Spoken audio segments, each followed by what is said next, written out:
Boa tarde, que a paz de Jesus esteja a nos envolver a todos.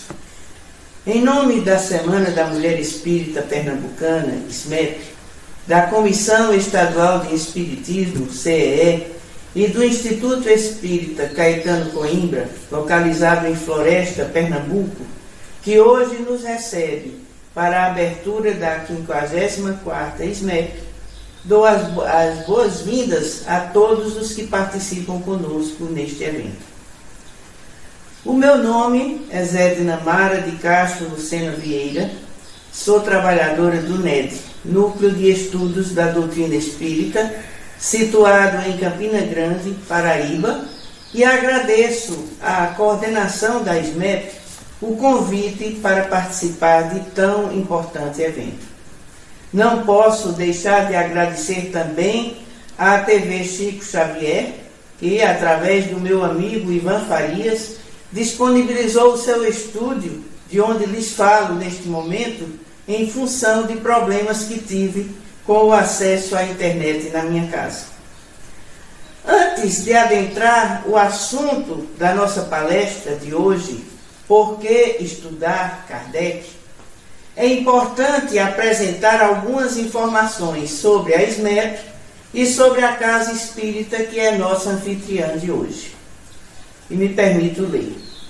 A Semana da Mulher Espírita Pernambucana, SMEP, surgiu de um sonho de Elizabeth Dantas, carinhosamente chamada de Niná, que era diretora do Departamento Feminino da Comissão Estadual de Espiritismo, CEE. No ano de 1967, época em que a mulher ainda tinha limitada oportunidade de utilizar a tribuna, Niná, com a participação de outras mulheres como Iraci Campos e Nerícia Tavares, alcançou a sua aspiração de realizar um grande evento espírita em Recife, com o nome de Semana da Mulher Espírita Recifense. A partir do ano seguinte, 1968, o evento passou a ser denominado Semana da Mulher Espírita Pernambucana e desde então vem ocorrendo sem interrupção na última semana do mês de setembro, com a finalidade de divulgar a doutrina espírita.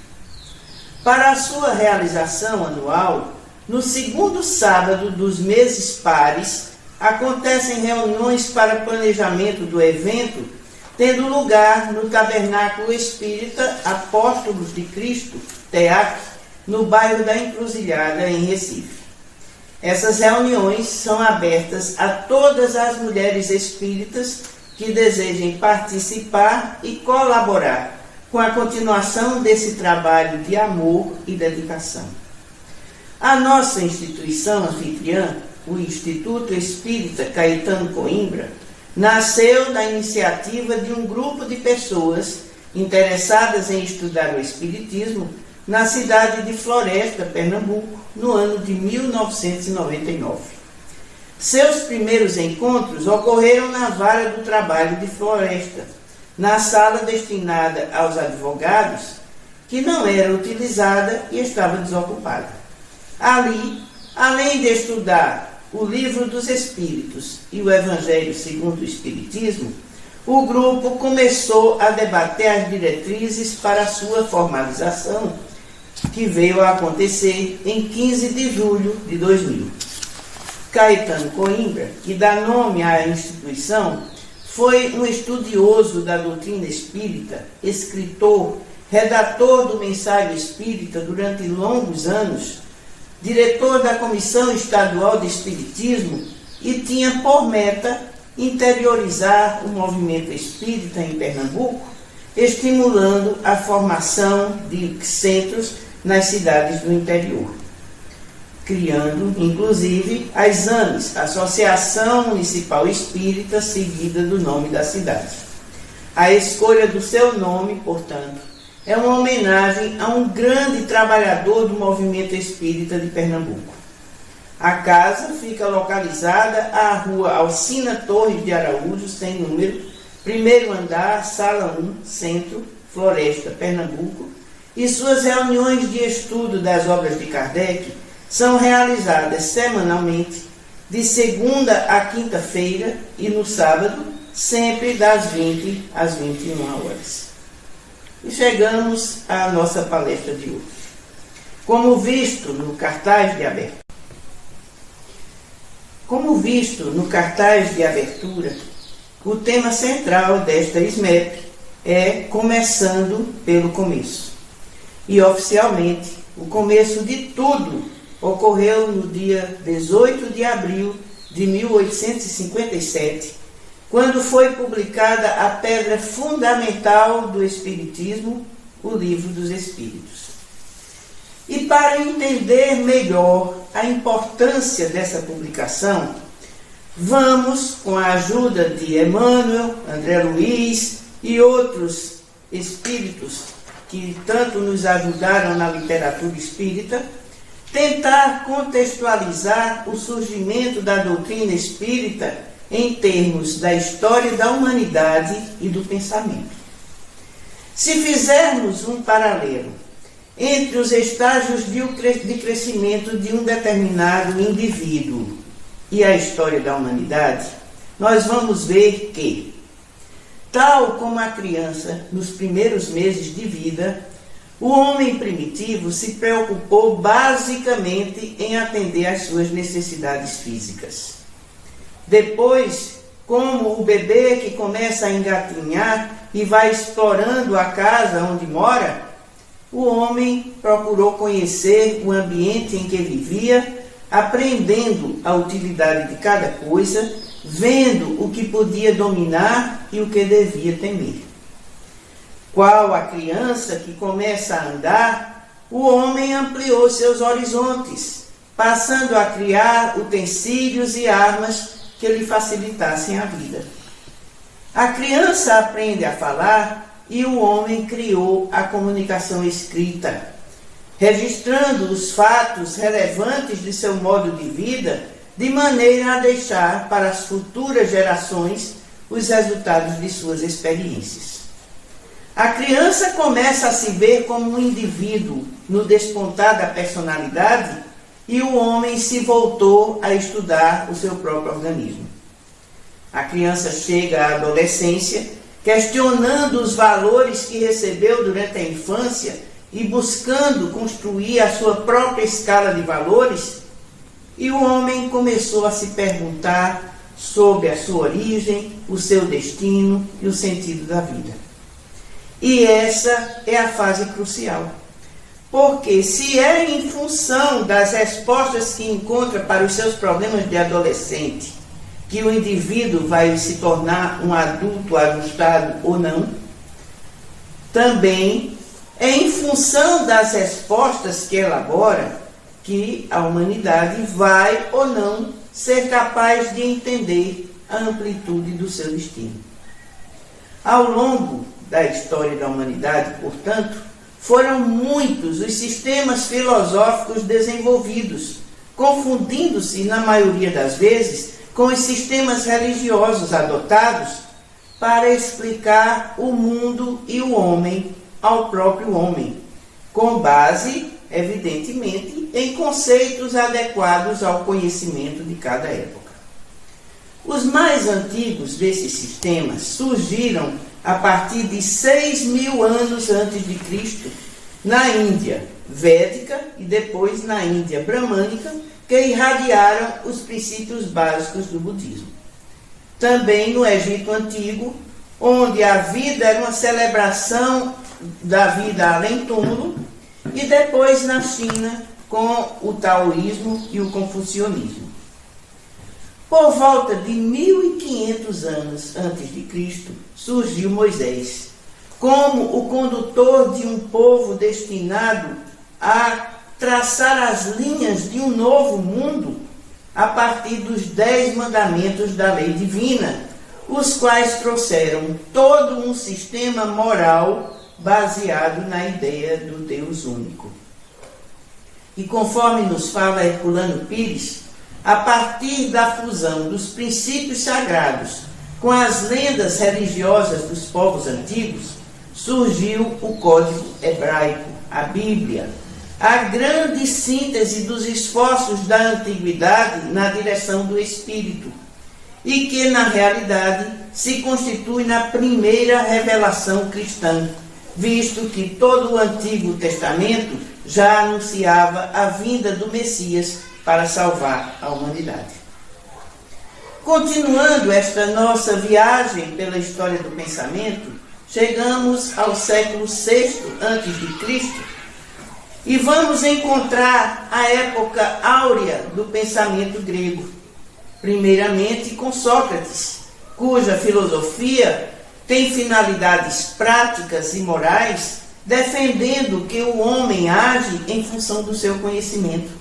Assim, o virtuoso é sábio e o malvado é ignorante. E também considerando que o conhece-te a ti mesmo era o meio para se atingir o conhecimento verdadeiro. Depois com Platão, que defende a superioridade da alma sobre a matéria e explica o destino da alma pelas reencarnações sucessivas até libertar-se da matéria para sempre.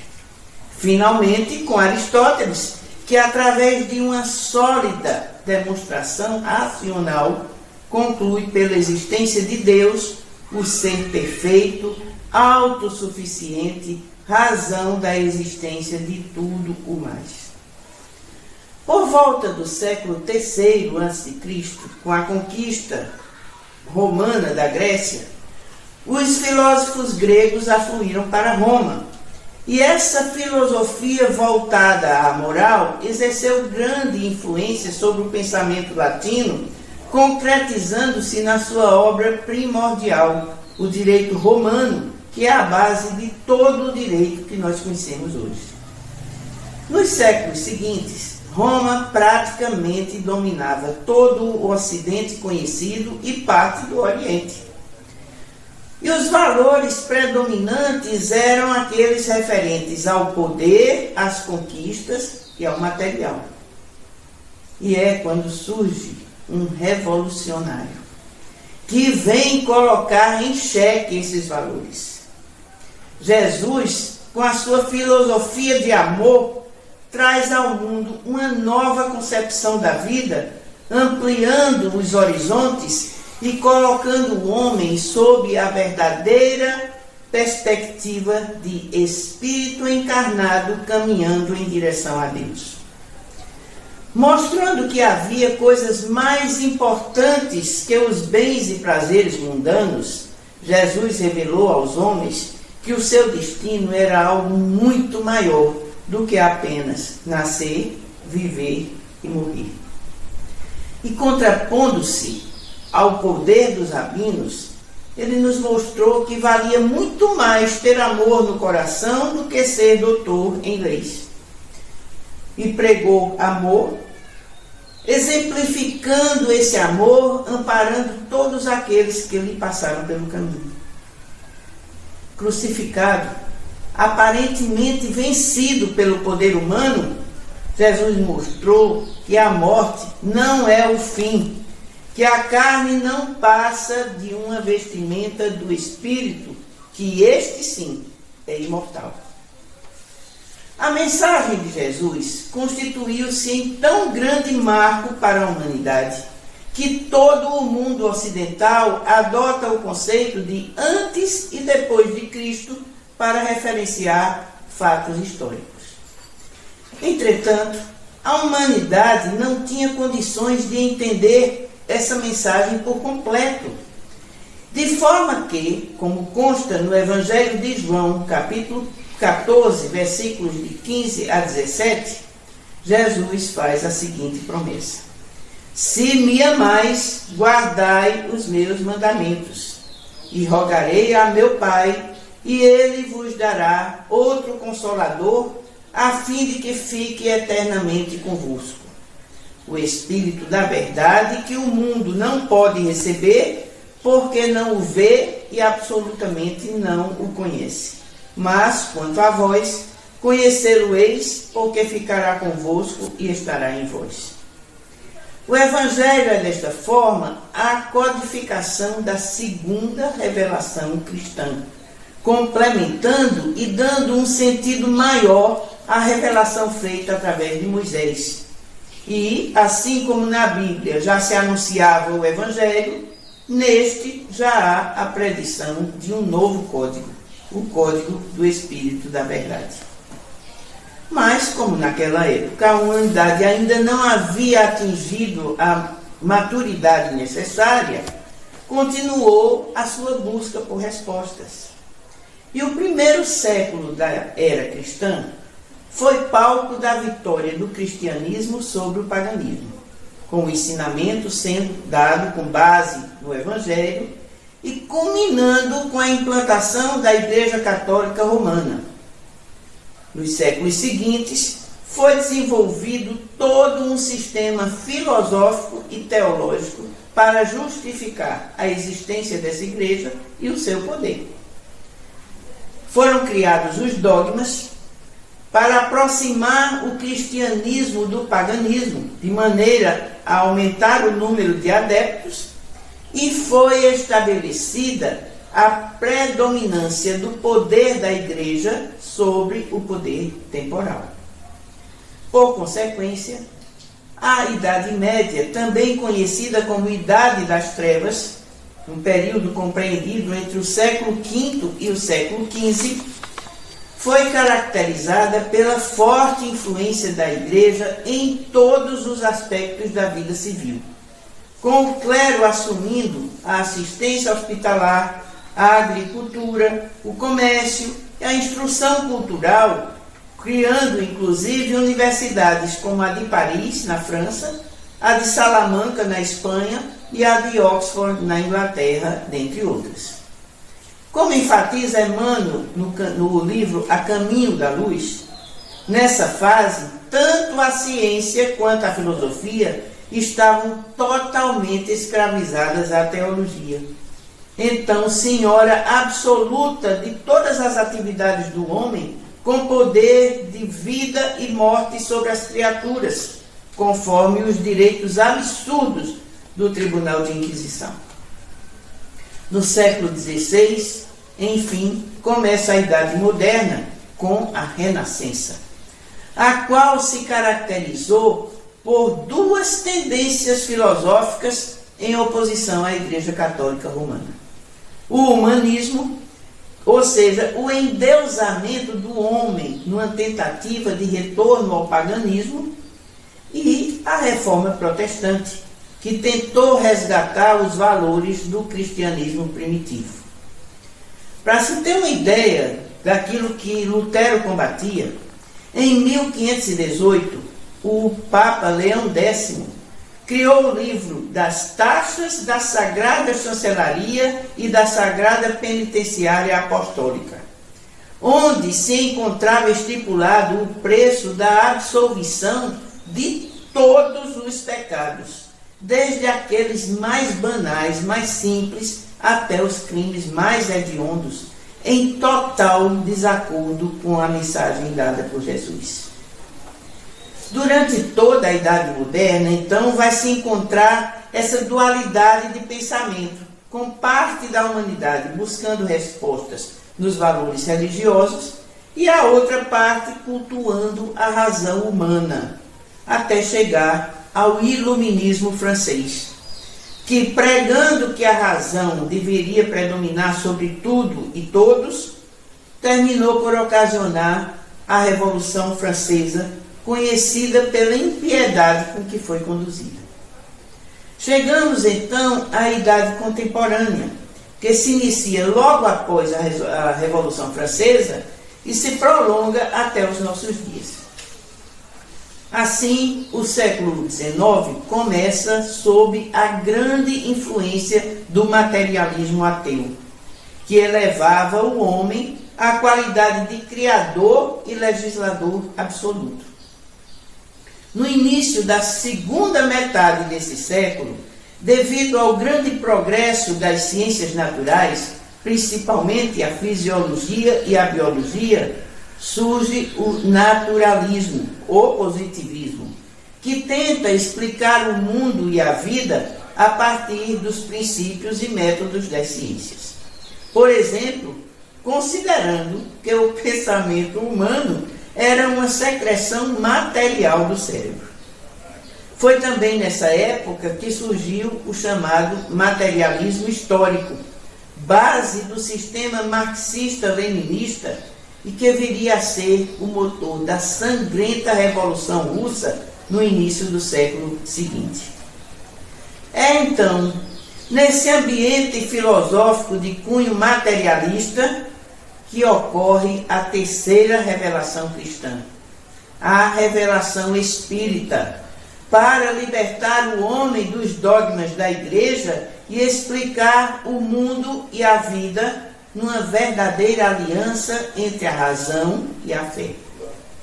Conforme nos diz o irmão X no livro Brasil, Coração do Mundo e Pátria do Evangelho, todo um planejamento foi feito no mundo espiritual para que fosse enviado o Consolador prometido por Jesus, objetivando reorganizar as energias das criaturas, ensinar todas as coisas e recordar tudo o que Jesus havia dito. Dentro desse planejamento, então, em 3 de outubro de 1804, em Lyon, na França, sob o nome Hippolyte Léon Denisard Rivail, havia reencarnado um dos grandes discípulos de Jesus com a tarefa de organizar e compilar os ensinamentos que seriam revelados por uma pleiade de espíritos, a falange do Espírito da Verdade. Em sua preparação para a tarefa, o menino Rivail faz os estudos primários em Lyon, mas depois é enviado para a Suíça para estudar com o famoso professor Pestalozzi, até que volta já mestre em ciências e línguas. Linguista, então, além do francês, ele falava corretamente o alemão, o inglês, o italiano, o espanhol e compreendia muito bem o holandês. Pedagogo, ao voltar à França, se instalou em Paris, onde fundou uma escola nos mesmos moldes da de Pestalozzi e onde também se casou com a professora Amélie Gabrielle Boudet. Um breve resumo da sua vida profissional pode nos dar uma ideia da sua alta capacidade intelectual. Ele encarregou-se da contabilidade de algumas firmas, fez diversas traduções de livros ingleses e alemães, escreveu gramáticas francesas, manuais de aritmética e livros de estudos pedagógicos para o ensino superior.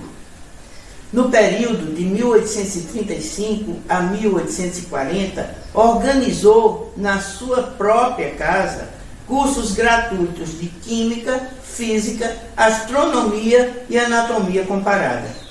E foi professor do Liceu Polimático, sempre publicando obras de grande valor didático e pedagógico. E como nos diz Marcel Sotomayor no livro Kardec, a biografia, para o professor Rivail, a ciência do século XIX parecia em plena ebulição e ainda tinha muito a descobrir e revelar. A cada dia, pesquisadores anunciavam novas e determinantes descobertas. Tudo parecia possível no século XIX, que havia sido inaugurado com a locomotiva a vapor e que seria iluminado na sua reta final pelas lâmpadas incandescentes de Thomas Edison. E o mundo também havia se tornado menor pela invenção de Samuel Morse, do telégrafo, transmitindo informações através de mares e continentes numa velocidade impressionante. Nesse cenário, marcado por filosofias materialistas e por milagres da ciência, mesas girantes atraíam multidões e dividiam opiniões. Logo, além de girantes, as mesas também se tornavam falantes, transmitindo mensagens ao som de pancadas. Uma pancada, letra A, duas pancadas, letra B, e assim por diante. Enquanto esses fenômenos serviam de distração para muitas pessoas, outras os estavam levando bastante a sério e convidaram o professor Rivaio para assistir a algumas reuniões. Ali ele testemunhou a mesa girando e se levantando do chão. Depois, uma cesta, à qual se havia prendido um lápis, já numa forma de facilitar a comunicação, em vez das pancadas no chão, e ele via essa cesta escrevendo. E tudo pela simples imposição das mãos da dona da casa. O que o fez pensar que poderiam ser os fluidos magnéticos daquela senhora que estavam a provocar aqueles eventos.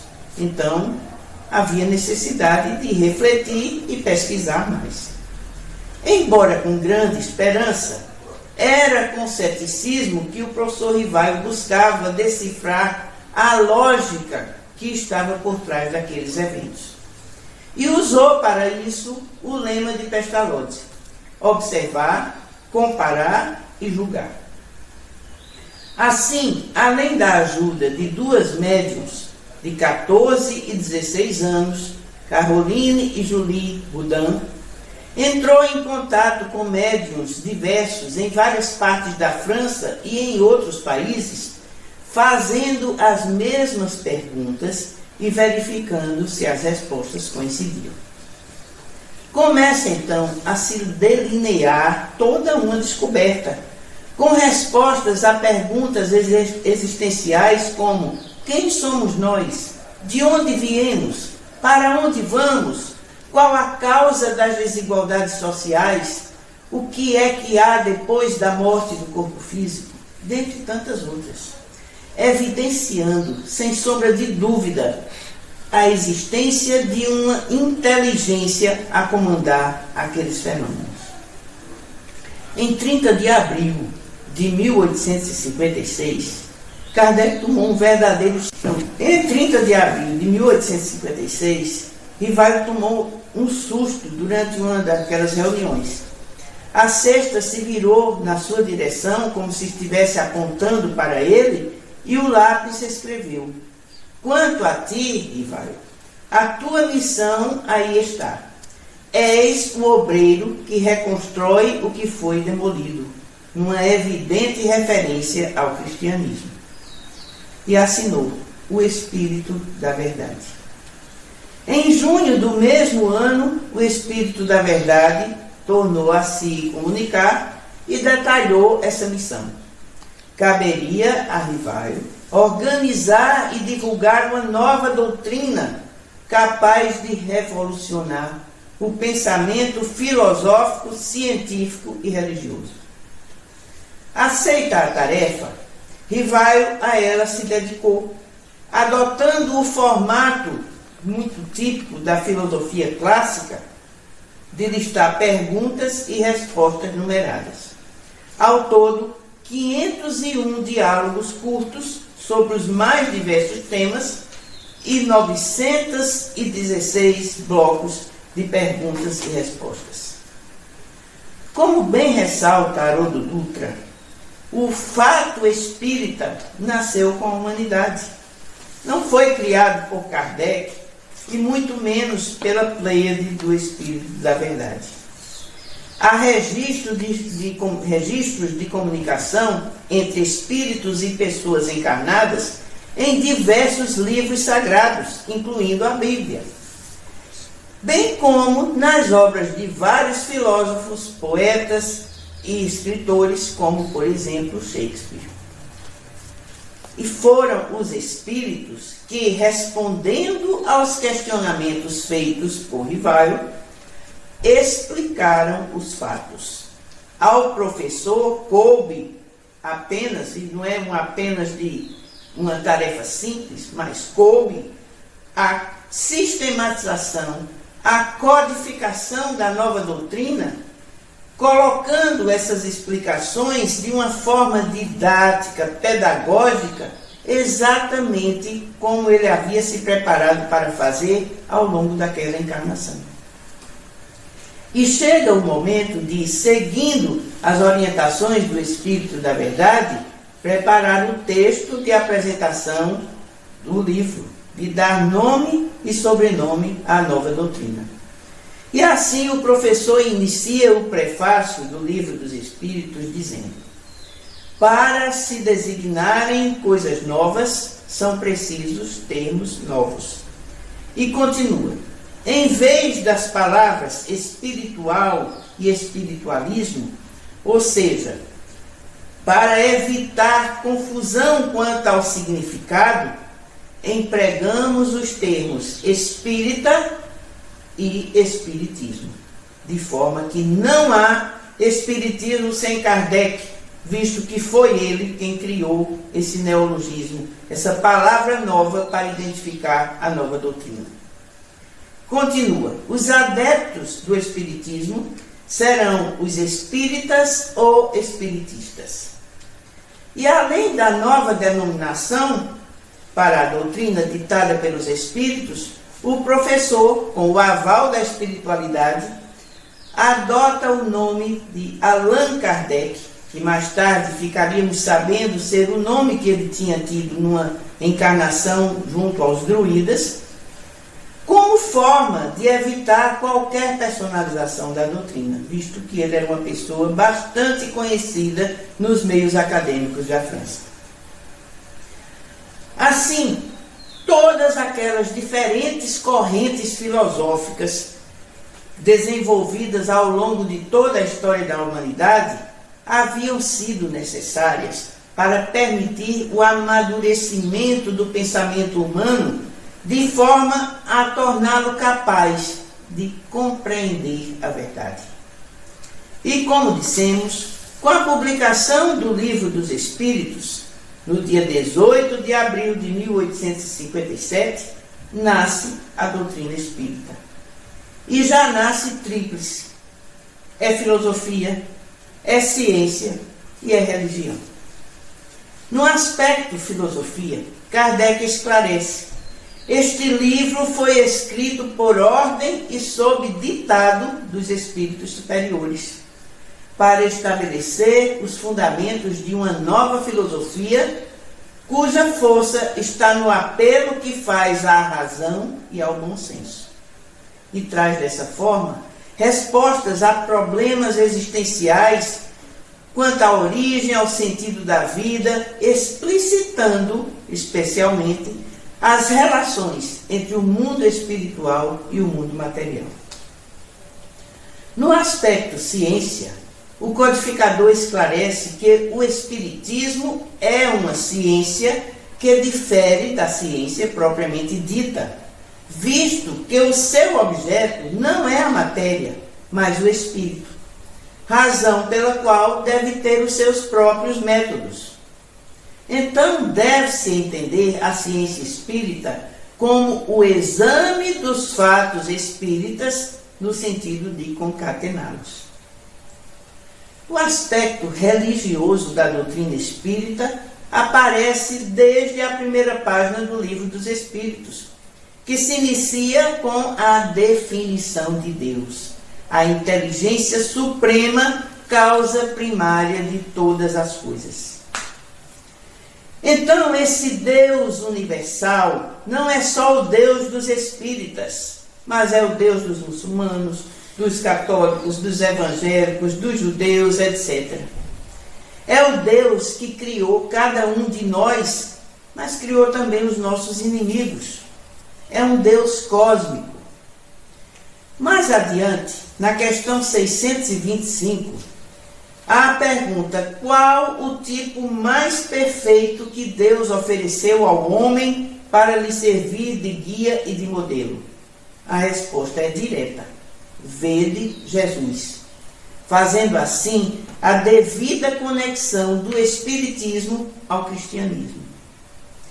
E o nosso irmão maior, a nos guiar na direção desse Deus cósmico, nos conclama a perdoar os inimigos, a orar pelos que nos perseguem, a amar-nos uns aos outros.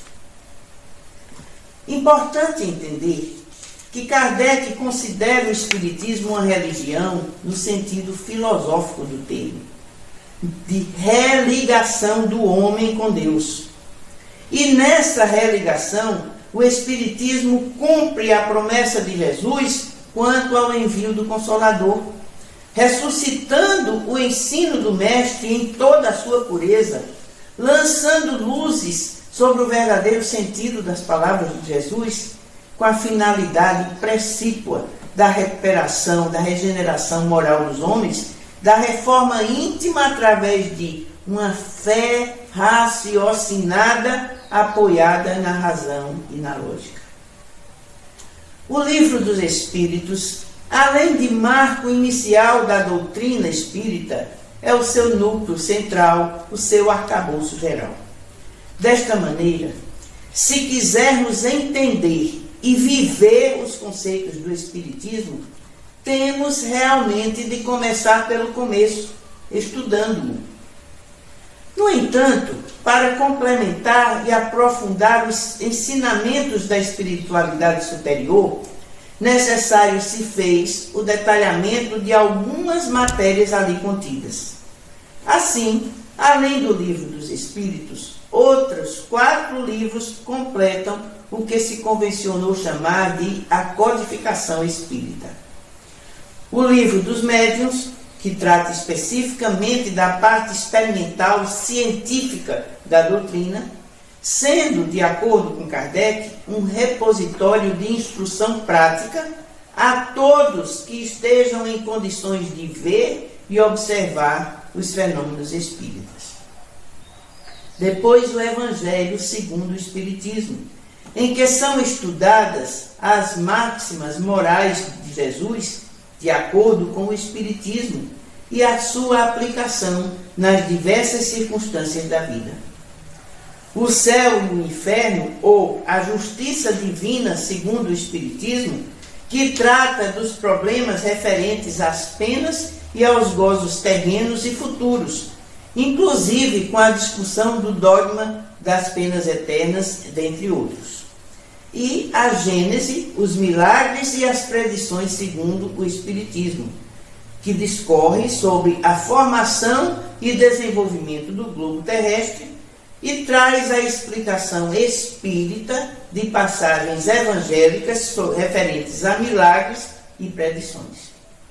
Além desses 5 livros da codificação, devem ainda ser considerados no estudo o que é o Espiritismo, um pequeno livro introdutório ao estudo da doutrina espírita, Obras Póstumas, livro que representa o testamento de Allan Kardec, reunindo seus derradeiros escritos e anotações íntimas, e a Revista Espírita, revista publicada mensalmente no período de 1858 a 1869, ano do desencargo de Kardec, e que reúne assuntos analisados e divulgados pelo codificador, ampliando o conceito da doutrina como filosofia, ciência e religião. Todos nós que participamos hoje deste evento, chegamos à doutrina espírita trazidos pelos motivos os mais diversos. Alguns por já terem nascido em lares espíritas. Outros, talvez a maioria, em busca de explicação, de consolação, de tratamento diante da doença, da perda de entes queridos, da mediunidade aflorante, etc. Outros ainda pela curiosidade intelectual ou pelo interesse, muitas vezes desinformado e místico, em presenciar fenômenos espíritas. Mas qualquer que tenha sido o motivo que nos trouxe até ela, temos que ter em mente que o imenso potencial que a doutrina espírita nos oferece, seja como consolação, como tratamento, como explicação ou como filosofia de vida, só pode ser inteiramente desfrutado quando a conhecemos em profundidade.